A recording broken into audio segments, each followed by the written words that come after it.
আসসালামু আলাইকুম, welcome back to my channel Shimu official. কেমন আছেন সবাই? আলহামদুলিল্লাহ, আল্লাহ তাআলার অশেষ রহমতে আমরা সবাই ভালো আছি। তো অনেকদিন পরে আমি আবার ব্লগ ভিডিও শুরু করে দিলাম। তো আমার এই নতুন ভিডিওটি দেখার জন্য আপনাদেরকে সবাইকে অনুরোধ রইল।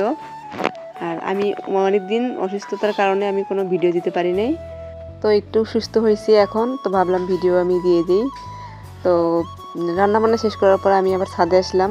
হলুদ আনছিল ওর বাবা বাজার থেকে, তো হলুদগুলো শুকাতে দিচ্ছি। আর সাথে আমার মেয়ে ছিল, আমার মেয়েটি আমার সাথে সাথে কাজ করতেছে, সেটি দেখতে পাচ্ছেন ছোটো ছোটো হাত দুটো দেখে। তা ভিডিও শুরুতে আমার একটু ছোট্ট অনুরোধ আপনাদের কাছে, প্লিজ আমার চ্যানেলটিকে সবাই সাবস্ক্রাইব করে দিবেন আর আমার পুরো ভিডিওটি দেখবেন, কেউ না টেনে কিংবা না কেটে ভিডিওটি দেখতে থাকবেন। আশা করি একটু হলে ভালো লাগবে। আর যদি ভালো লেগে থাকে তাহলে অবশ্যই সুন্দর একটি কমেন্ট করবেন। তো আমি হলুদগুলো রোদ্রে দিয়ে দিছি, এখন হাত দিয়ে সেগুলো আবার নেড়ে চেড়ে ভালোভাবে দিতে দিচ্ছি যেন দলা টলা না থাকে। দলা ধরে থাকলে হয় কি, মানে হলুদগুলো সেখানে রোদ ভালোভাবে পাবে না। এদিক দিয়ে আমার মেয়ের ওই তো মুড়ির মোয়া খেতে ইচ্ছে করতেছে, সে আমাকে বলতেছে আম্মু আমাকে মুড়ির মোয়া বানিয়ে দাও। তো আমি নিচে আসলাম, আসার পর আমি আমার বাসায় গুড় ছিল আর সেগুলো গুড় দিয়েই মুড়ির মোয়া বানিয়ে নিচ্ছি।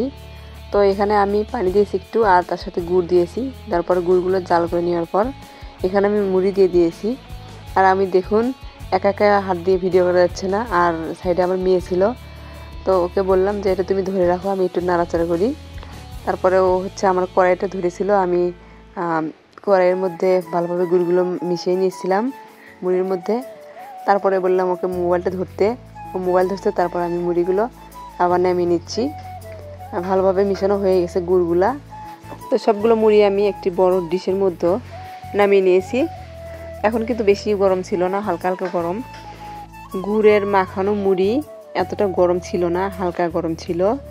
তো আমি হাত দিয়ে মোয়া বানাতে যাচ্ছিলাম, কিন্তু দেখতেছি হাতে কিছু না লাগিয়ে মোয়াগুলো হচ্ছিল না। তারপর আমি ভাবলাম সরিষার তেল লাগিয়ে নেই। তো সরিষার তেল লাগানোর পর দেখতেছি মাশাআল্লাহ আমার মোয়াগুলো হচ্ছে, এখন তো খুব ভালো লাগতেছে। তারপর আমি মোয়াগুলো একটা একটা করে সবগুলো বানিয়ে নিছি, আর আমার মেয়ে পাশ থেকে দেখতেছে বানানো। তো দেখুন আমি কতগুলো মোয়া বানিয়েছি। তো যে কাজটা না পারে তার কাছে সেটা কঠিন মনে হয়, আর যে কাজটা পারে তার কাছে খুব সহজ। তো এভাবে আমি সবগুলো মুড়ির মোয়া বানিয়ে নিলাম। তারপর আমাদের বাচ্চা সহ আমি সহ খাচ্ছি, যাক ভালোই হয়েছে। আর যারা যারা আমার ভিডিওটি কন্টিনিউ দেখতেছেন, পুরো ভিডিওটা দেখছেন, তাদেরকে জানাই অসংখ্য ধন্যবাদ। আর আমার ভিডিও যার কাছে ভালো লাগছে তারা অবশ্যই আমার ভিডিওটির সাথে থাকতে পারেন। তো আজকে ভিডিওটি এই পর্যন্তই, সবাই ভালো থাকবেন। আসসালামু আলাইকুম।